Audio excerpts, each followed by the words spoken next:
Você sabia que um dia a missão de Deus em nosso mundo vai chegar ao fim? Certamente você sabia, mas é bom você relembrar de que forma isso vai acontecer. O nosso estudo da semana fala exatamente sobre isso. O fim da missão de Deus. O fim da missão de Deus vai ocorrer quando Cristo voltar pela segunda vez, em glória e majestade, e acabar definitivamente com o pecado, o mal e os seus efeitos. Vamos começar lendo o que está em 2 Pedro, capítulo 3, versos 11 e 12. Uma vez que tudo será assim desfeito, ou seja, o planeta, né, vocês devem ser pessoas que vivem de maneira santa e piedosa, esperando e apressando a vinda do dia de Deus. Por causa desse dia, os céus incendiados serão desfeitos e os elementos se derreterão pelo calor. Quando Cristo se manifestar em glória e majestade, diz o contexto 2 Pedro 3, que os elementos da terra se derreterão, ou seja, o planeta não terá condições de suportar nos céus próximo ao planeta a presença de um Deus santo, puro e glorioso. Quando entrar em contato essa manifestação da divindade com o planeta corrompido, ele vai se derreter, vai queimar. Mas, 2 Pedro 3,13 diz que há um propósito nisso. O fogo purificador de Deus vai servir para, obviamente, destruir o mal, o pecado, suas consequências, e depois Deus vai criar um novo céu e uma nova terra, né? Isso vai ocorrer na segunda vinda de Cristo. E é por isso que nós vamos nos determos um pouquinho na doutrina da segunda vinda, como nós encontramos, por exemplo, no livro do Apocalipse. E na lição desta semana, nós aprendemos, ou você vai aprender quando estudá-la, que o livro do Apocalipse apresenta um Deus missionário, do início ao fim. Um Deus que tem uma missão de buscar e salvar a humanidade. Salvar do quê? Obviamente, da morte eterna. Também da escravidão do pecado, da escravidão de Satanás. Vamos fazer uma análise então aqui do livro do Apocalipse, para vermos a doutrina da segunda vinda de Cristo nesse livro e para vermos Deus em missão neste livro. A primeira pergunta: leia Apocalipse 1, 1 a 7. Quais são as evidências de que o Apocalipse se concentra na missão de Deus nos últimos dias? Eu encontrei aqui algumas linhas de evidências, né, que mostram que Deus é um Deus missionário no Apocalipse. Lendo Apocalipse 1, 1 a 7, vou relacionar para você o que eu anotei aqui. Primeiro, o fato de o Apocalipse ter sido revelado para as 7 igrejas da província romana da Ásia já indica que o livro do Apocalipse se concentra na missão de Deus. Deus originalmente, não é, revelou ao apóstolo João o livro do Apocalipse para igrejas literais que existiam na província romana da Ásia. Então, quando Deus envia certos recados para cada uma dessas igrejas, envia cartas e revela o livro do Apocalipse, é óbvio que Deus está manifestando aqui no verso 4, por exemplo, do capítulo 1 do Apocalipse, ele está manifestando, não é, o seu interesse missionário em salvar pessoas de todas as igrejas. Todos aqueles que decidirem aceitar a Cristo como Salvador e, obviamente, atenderem aos apelos de Deus em Apocalipse 14, 6 a 12, sobre o qual vamos tratar depois. Outra evidência de um Deus missionário, aqui em Apocalipse 1, 1 a 7, encontramos no fato de o Apocalipse mencionar a Trindade nesse contexto do Apocalipse. Se você ler Apocalipse ali, 1, versos 4 e 5, você vai ver que Jesus Cristo é mencionado, depois o Espírito Santo na sua função sétupla, diríamos assim. E o número 7 no Apocalipse tem a ver com a perfeição divina, e é repetido várias vezes.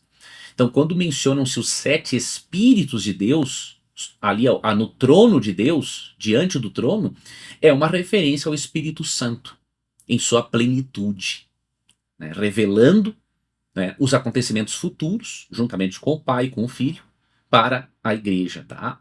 Isso nos lembra Hebreus 9,14, não é? Que ali é dito que Cristo, pelo Espírito Eterno, se ofereceu a si mesmo a Deus. Então você vê que o plano de salvação, existente desde os dias da eternidade, né, bolado desde os dias da eternidade, o plano de salvação é uma ação trinitária. Né? Um Deus triuno atua na salvação do ser humano.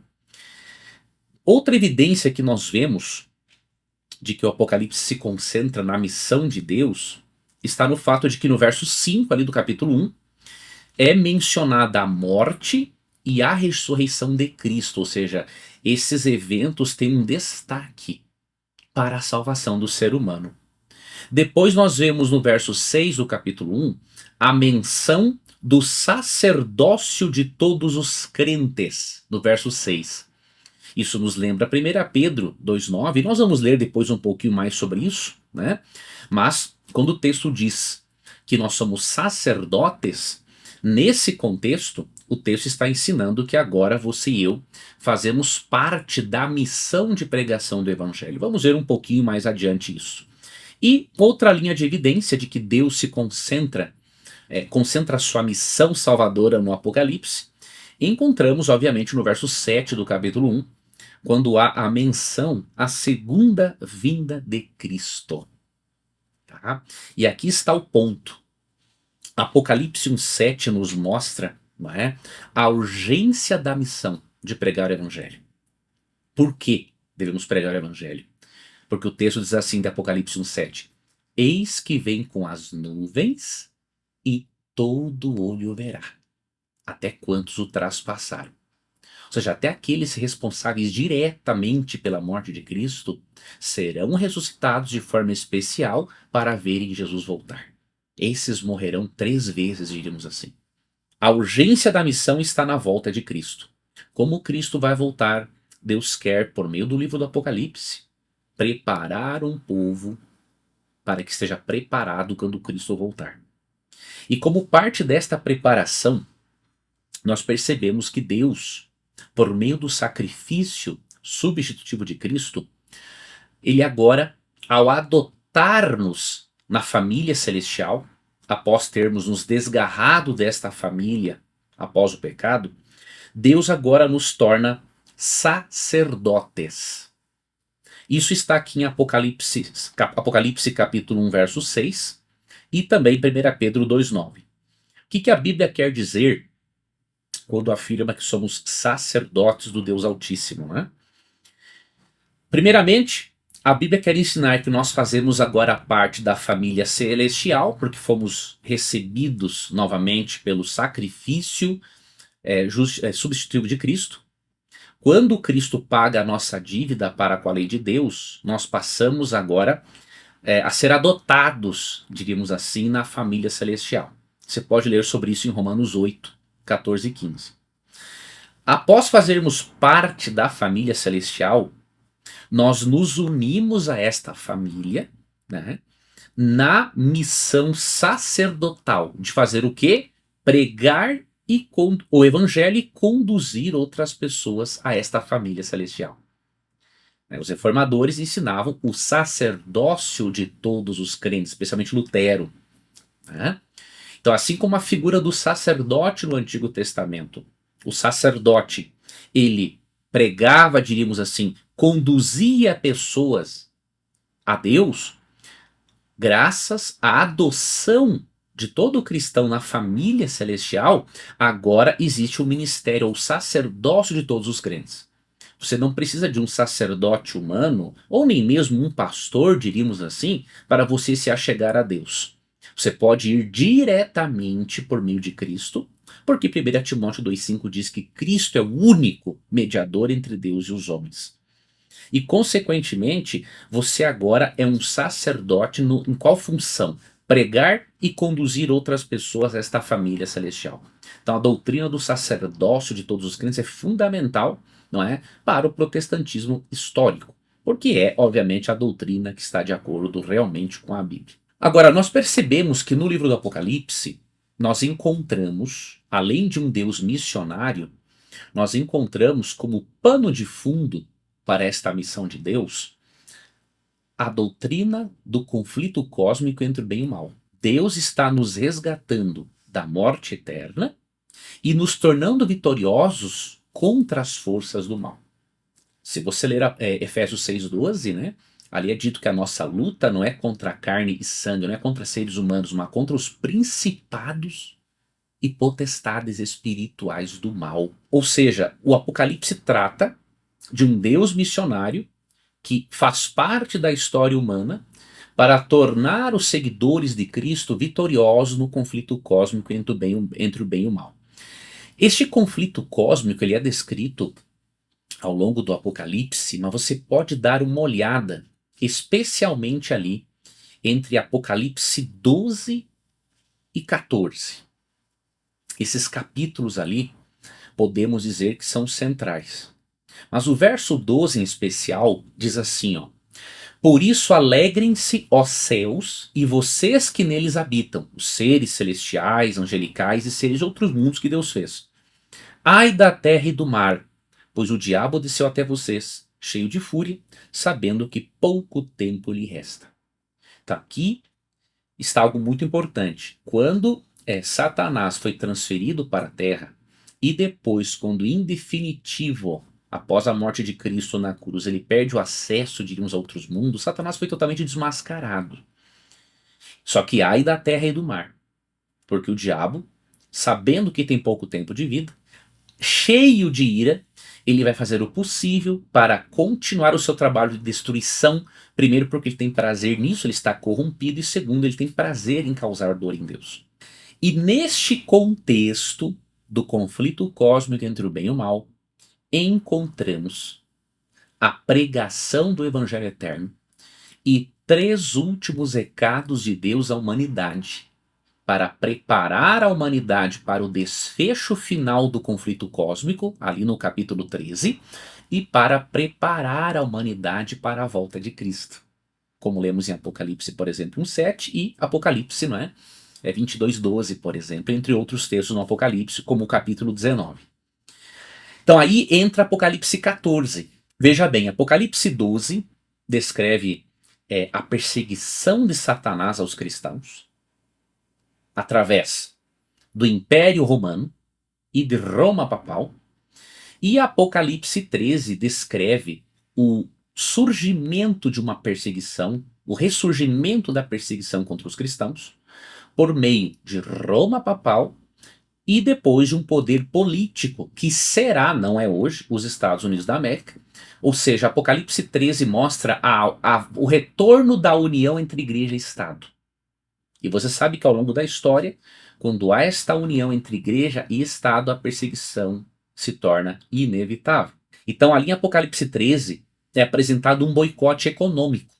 Os filhos de Deus não poderão comprar e nem vender se não tiverem o sinal da autoridade do poder político-religioso representado pela besta em Apocalipse 13. Não vou entrar nesse detalhe agora, mas é bom você ter essa informação inicial. Em outro momento aqui no canal eu pretendo fazer um estudo aprofundado sobre isso. Você percebe que juntamente com a pregação do Evangelho Eterno, existem 3 recados de Deus à humanidade para que a humanidade não aceite este boicote econômico, para que a humanidade prefira sofrer em um curto período de tempo as consequências deste boicote econômico e dessa perseguição, ao invés de rejeitar a Cristo e suas verdades. E aí em Apocalipse 14, 6 a 12 encontramos 3 últimos recados de Deus que fazem parte da pregação do Evangelho, e esses 3 últimos recados são conhecidos como 3 mensagens angélicas. Por quê? Porque na visão que o apóstolo João recebe, ele vê 3 anjos voando pelo meio do céu e cada um com uma mensagem ou com um recado urgente de Deus para a humanidade. O Evangelho Eterno é o centro, obviamente, da ação missionária de Deus, mas para conscientizar as pessoas com a importância do Evangelho e com a importância de permanecerem fiéis a Deus, juntamente com o Evangelho Eterno, do capítulo 14, verso 6, há 3 recados urgentes. E o primeiro recado: adore a Deus como Criador. O verso 7 faz um convite para adorarmos a Deus, não somente em todos os dias da semana, mas também para o adorarmos de forma especial no 7º dia, que é o sábado. Se você comparar as palavras de Apocalipse 14:7 com Êxodo capítulo 20, verso 11, você vê que João está parafraseando o quarto mandamento. O quarto mandamento em Êxodo 20, 8 a 11, mais especificamente no verso 11, apresenta a razão, né, para a guarda do sábado. É dito ali, porque em 6 dias fez o Senhor os céus, a terra, o mar e tudo o que neles há, e ao sétimo dia descansou. Por isso o Senhor abençoou o dia de sábado e o santificou. Essas são as palavras finais de Êxodo 20, verso 11. Já em Apocalipse 14:7, que é uma paráfrase, João diz o seguinte: adorai aquele que fez os céus, a terra, o mar e as fontes das águas. Então nós vemos que, ao parafrasear o quarto mandamento, o apóstolo João, no primeiro grande recado de Deus, ou na primeira mensagem angélica, ele convida a humanidade a adorar ao Criador. E qual é o único dos 10 mandamentos que nos relembra que Deus é o Criador de todas as coisas? É o sábado. Então nós vemos que nesta mensagem para adorar ao Criador há um convite para que aqueles que são justificados unicamente pela fé em Cristo adorem a Deus também no sábado. E que o desfecho final do conflito cósmico gira em torno, no grande conflito, da obediência a Deus, o verso 12 já nos mostra. Porque ao mostrar a característica dos adoradores, o verso 12 diz assim: aqui está a perseverança dos santos, os que guardam os mandamentos de Deus e têm a fé em Jesus. Então veja, obediência, não é? Mandamentos se encontram no contexto da vida daqueles que são justificados pela fé. Tá? Então essa seria a primeira mensagem angélica. A segunda, nos versos ali, no verso 8 na verdade, fala que Babilônia vai cair. Babilônia, a palavra Babilônia quer dizer confusão, e ali se refere a toda a confusão religiosa, política, né? Os poderes que se unirão, pouco antes da volta de Cristo, para boicotar os filhos de Deus. Então toda a confusão doutrinária, política, ideológica, tudo é farinha do mesmo saco, diríamos assim. E Deus está advertindo, se você se apegar a esse sistema, você vai cair juntamente com ele. E a terceira mensagem angélica diz o seguinte: se alguém adorar a besta, a sua imagem, se alguém prestar homenagem ao poder político-religioso que vai boicotar os cristãos economicamente, ali no capítulo 13, essa pessoa vai para o lago de fogo. Então, há ali a pregação do evangelho eterno, juntamente com 3 recados. E queridos, isso é muito importante ser considerado. E aí entramos aqui na pergunta de número 4, né? Aqui é citado um texto onde Jesus fala assim: quem não é por mim é contra mim, quem comigo não ajunta espalha. Aí a pergunta é assim, ó, o que Jesus disse nesse verso que lida de modo muito direto com a nossa missão? Cristo está dizendo o seguinte, que ele não aceita coração dividido. E se ele não aceita coração dividido, você e eu, como sacerdotes, agora adotados, digamos assim, na família de Deus e feitos sacerdotes, nós precisamos comunicar o evangelho eterno e devemos ser agentes de reconciliação entre Deus e as outras pessoas. Grave esse termo. Agentes de reconciliação. Se você ler 2 Coríntios 5, 18 a 21, ali é dito que assim como Cristo nos reconciliou com Deus, agora nós que fazemos parte da família celestial e que temos a função de sacerdotes, devemos ajudar para que outras pessoas se reconciliem com Deus. Porque Deus quer preparar um povo para a sua segunda vinda. Ok? Então, veja que a pregação do evangelho, de acordo com Apocalipse 6, Apocalipse 14, 6 a 12, envolve pregar o evangelho, mas também advertir, avisar. Jesus está voltando. Deus tem 3 recados para você e você precisa dar atenção a isso porque a coisa é séria. Os acontecimentos finais que virão sobre a história da humanidade são acontecimentos sérios, então você precisa ficar esperto em relação a isso. Indo aqui para a parte de terça e quarta, já estamos indo para o final, né? Terça, quarta e quinta. Nós já comentamos um pouco aqui, né, sobre a crise final que antecede a volta de Cristo, que é aquela perseguição e boicote econômico do capítulo 13, ok? Eu queria aqui responder uma pergunta, né, que é até muito frequente, que eu recebo muitas vezes no Na Mira da Verdade. Mas e se muitas pessoas não tiverem um contato direto com a pregação do Evangelho e com as três mensagens angélicas ou três últimos recados de Deus à humanidade? Olha que interessante. A Bíblia não ensina realmente que exista salvação sem Jesus. Jesus é o único remédio para o problema chamado pecado. Unicamente a morte substitutiva de Cristo pode pagar a dívida humana para com a lei de Deus. Então ninguém estará no céu sem ser por Jesus Cristo.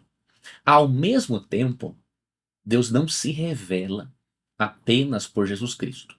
Mesmo que Jesus seja a melhor, a principal, a mais perfeita revelação de Deus, Deus tem outras formas de se revelar à humanidade porque muitos não ouviram e nem ouvirão falar no nome de Cristo. Então, como Deus pode alcançar essas pessoas? Em primeiro lugar, devemos recordar que a missão é de Deus e não nossa. Nós fazemos parte da missão. Mas, por exemplo, o Espírito Santo, a terceira pessoa da Trindade, tem o seu ministério pessoal. Então, onde nós não chegarmos, o Espírito Santo com certeza chega, ele é onipresente. Só que a Bíblia também nos mostra que Deus tem várias formas de se revelar ao ser humano. E isso aqui é confortante. Porque às vezes você pode pensar o seguinte: nossa, e aquele meu parente que nunca ouviu falar de Jesus? Bom, se ele ouviu algo, pelo menos um pouquinho, e ele viveu de acordo com este pouquinho que ele recebeu, você poderá ter grandes e boas surpresas no reino dos céus. Ok? Mas lembre-se, só é possível estar no céu por meio de Jesus. Agora, o texto de Hebreus 1:2 fala o seguinte, verso 1 na verdade: havendo Deus desde a antiguidade falado em várias ocasiões e de muitas formas aos nossos pais por intermédio dos profetas, nesses últimos tempos nos falou mediante seu Filho, a quem constituiu herdeiro de tudo o que existe e por meio de quem criou o universo. Estou lendo aqui na King James atualizado. Então aqui nos mostra que a principal revelação de Deus é Jesus Cristo, porém ele tem outras formas de se revelar. Ok? E além de ele ter se revelado por meio dos profetas, você lê, por exemplo, em Romanos 1:20, que Deus pode se revelar às pessoas por meio da natureza. E Romanos 2:14 e 15, ele se revela pela lei moral que ele implantou no coração. Então Romanos 1:20 e Romanos 2:14 apresentam essas formas de revelação como sendo suficientes para um ser humano ter noções básicas sobre Deus, sobre o que ele precisa fazer para ser salvo, ok? Então, tanto que em Romanos 1:20 Paulo diz que aquele que é idólatra e que não adora ao Deus verdadeiro, ele é indesculpável, porque as obras criadas nos revelam a existência de um Deus criador que está acima da sua criação e que, portanto, não se pode adorar aí qualquer divindade ou adorar a Deus de qualquer jeito. E Romanos 2:14, quando fala da lei moral, é muito forte esse texto. Porque não importa se o indivíduo é pagão, cristão, ateu, agnóstico, indígena, não importa de onde ele é, não importa a religião, filosofia que ele abrace. Todos sabem que há padrões morais absolutos e todos vivem por esses padrões. Se você colocar lado a lado, salvo as raras exceções, um cristão, um ateu, um agnóstico, um budista, um hinduísta, um muçulmano, um indígena, povos distantes que não tiveram acesso à informação que nós temos, se você perguntar para todos, por exemplo, se é correto manter relação sexual com a mãe ou com o pai, todos vão dizer que é errado, salvo as raras exceções. Então, por quê? Como que pessoas que não têm o mesmo acesso à lei escrita, como fala Paulo em Romanos 2:14 e 15, como que conseguem crer da mesma forma? A resposta é: Deus escreveu isto no interior do ser humano. Okay? Então Deus ele vai avaliar cada um de acordo com o nível de conhecimento que teve, de acordo com o que fez com a revelação que recebeu, para que o sangue de Jesus Cristo coloque essa pessoa nos céus ou não. Então só Deus é quem vai realmente poder avaliar isso. Então veja, a missão, nós fazemos parte da missão, mas a missão é de Deus. Ele tem várias maneiras de alcançar o ser humano. Por isso que Cristo falou em Mateus 8:11, por exemplo, que muitos virão do Oriente e do Ocidente e se assentarão na mesa com Abraão, Isaque e Jacó no reino dos céus, ao passo que os filhos do reino ficarão de fora. E aqui está um detalhe muito interessante. Você sabia que, indo para a parte agora de quarta, existem algumas qualidades, algumas características que fazem parte do caráter daqueles que seguem Jesus e que vão estar preparados para a volta dele? Existe aqui algumas qualidades interessantes. Quer ver? Na pergunta de número 6 da lição, os textos apresentados aqui, particularmente, eu não achei que tivessem um sentido claro para mim, então eu selecionei outros, tá? Desses textos aqui da pergunta número 6, eu aproveitei só o primeiro, 2 Coríntios 11:2, e depois eu listei outros textos que para mim são mais claros em relação às qualidades de caráter dos que seguem Jesus e que estarão se preparando para o retorno dele, antes de ocorrer aqueles eventos ali de Apocalipse 13. Então eu vou aqui relacionar para você os textos e mais ou menos o que eles dizem. Não vou ler todos agora, mas vou fazer aqui uma relação de textos que eu sugiro para você aqui colocar no lugar desses outros textos aqui da pergunta número 6, caso você tenha esse guia de estudo. Se não tiver, não tem problema. Anota esses textos, ok? Sublinhas na sua Bíblia para você estudar. A primeira característica que nós devemos ter em nosso caráter, de acordo com 2 Coríntios 11:2, é a pureza. A pureza é algo que nós o quê? Desenvolvemos. Não existe pureza absoluta quanto estivermos na presença do pecado. Deus nos libertou do poder do pecado. Lemos em Romanos 6:6. Mas não nos libertou da presença do pecado, como vemos Paulo afirmando em Romanos 7. Ok? Então a pureza é uma característica e você e eu devemos desenvolver. Alguns terão mais dificuldades do que outros, não é? Porque alguns, por exemplo, receberam uma herança hereditária pior, outros sofreram abuso sexual, então a dificuldade é maior, ok? Mas quando eu falo aqui de pureza, não é somente o aspecto sexual, é a pureza de língua também, né? Porque tem muitos que falam mal daqueles irmãos que têm problemas na área sexual, mas são linguarudos ao extremo. Eu lhe garanto uma coisa: tem mais esperança para quem tem problema sexual do que para o linguarudo e fofoqueiro. Porque Tiago 3 fala, né, que esse indivíduo aí vai ser queimado realmente no fogo, se ele não mudar. Então, a pureza deve ser uma meta. E a Bíblia, quando enfatiza muito a pureza do cristão, se dá também no seguinte aspecto: você ser puro na sua adoração a Deus e não adorar outro alguém no lugar dele, ok? Mas desenvolver um caráter puro, cada vez melhor, cada vez mais separado das coisas ruins do mundo, deve de ser a nossa meta, tá bom? Outra característica que fará parte do caráter dos seguidores de Jesus é de João 13,35, né? Ali diz assim: nisto conhecerão que vocês são meus discípulos, se amarem uns aos outros. Então veja, a forma como nós amamos nossos irmãos na fé se constitui, sim, numa grande qualidade de caráter de quem será salvo. Terceira qualidade encontramos, por exemplo, em Gálatas 5, 22 e 23. Aquele que for seguidor de Cristo, ele terá o fruto do Espírito. O que é o fruto do Espírito? O fruto é composto de 9 qualidades de caráter, de Gálatas 5, 22 e 23. Ali é dito amor, alegria, paz, longanimidade, bondade, fidelidade, mansidão, domínio próprio. Todas essas qualidades precisam fazer parte do caráter do cristão. E tem que desenvolver também. Isso faz parte do processo de santificação. Tanto a pureza quanto as 9 qualidades de caráter de Gálatas 5, que são chamadas de fruto do Espírito, são desenvolvidas pela atuação do Espírito Santo em nós, pelo nosso trabalho pessoal. Isso faz parte do processo de santificação e leva a vida toda, tá bom?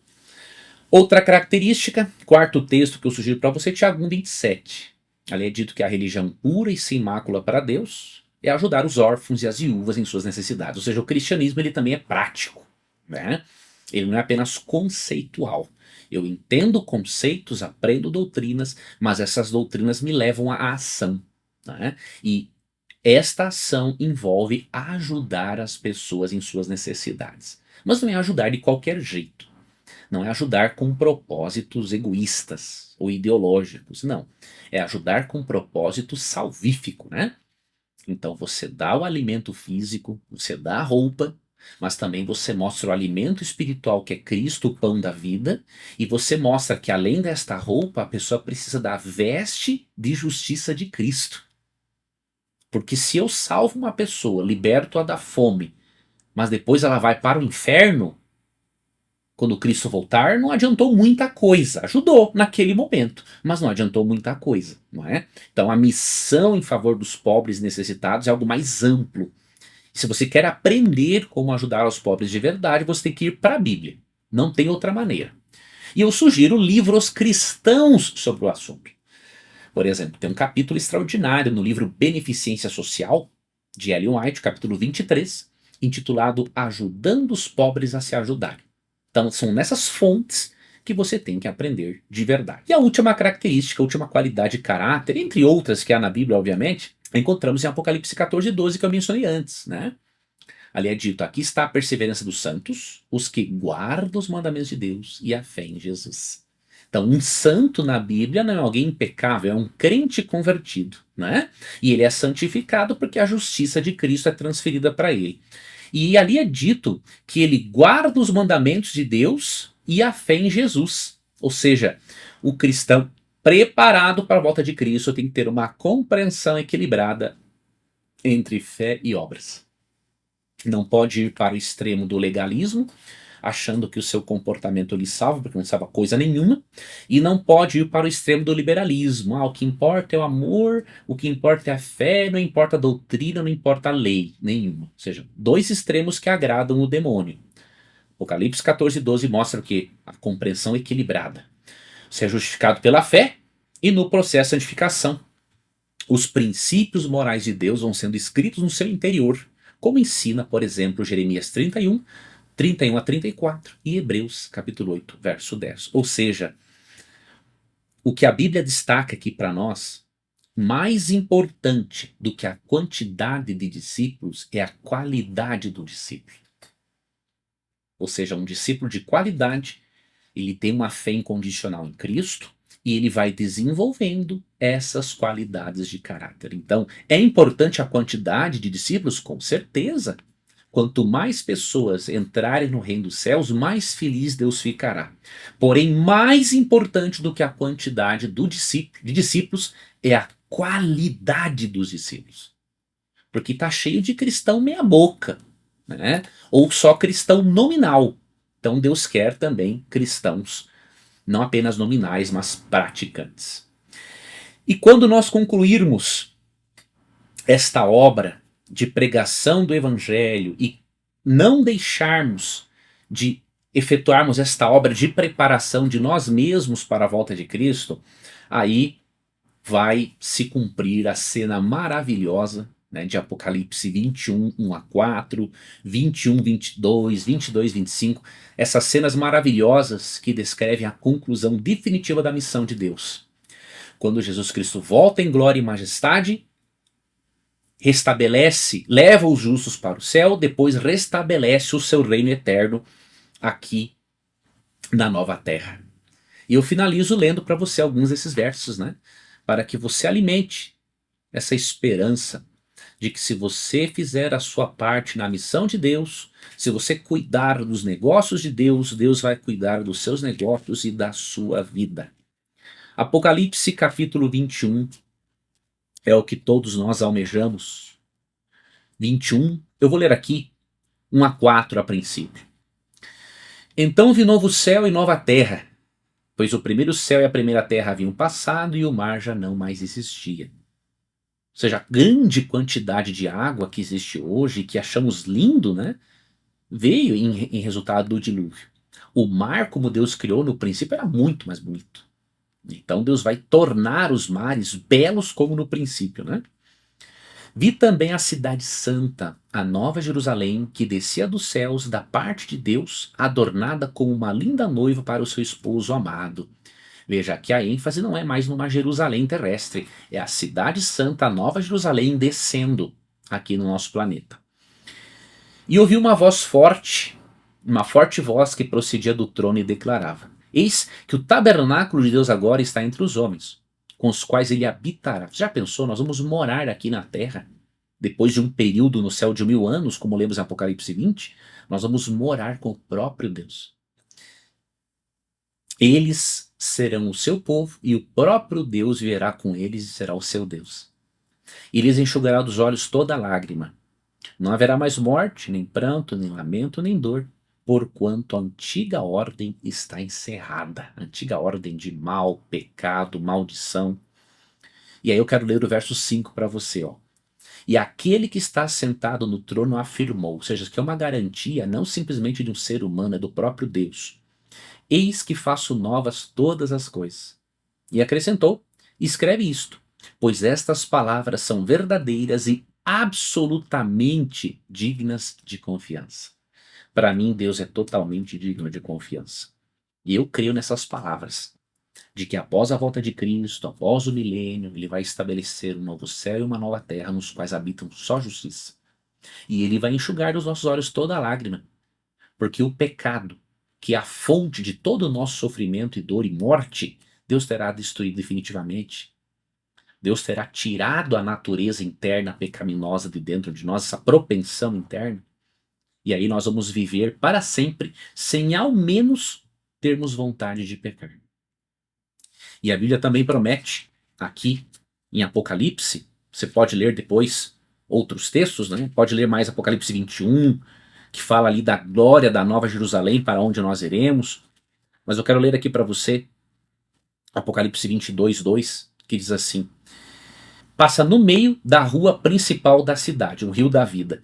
De uma outra margem do rio estava a árvore da vida, que produz 12 frutos de mês em mês, e as folhas da árvore servem para a cura das nações.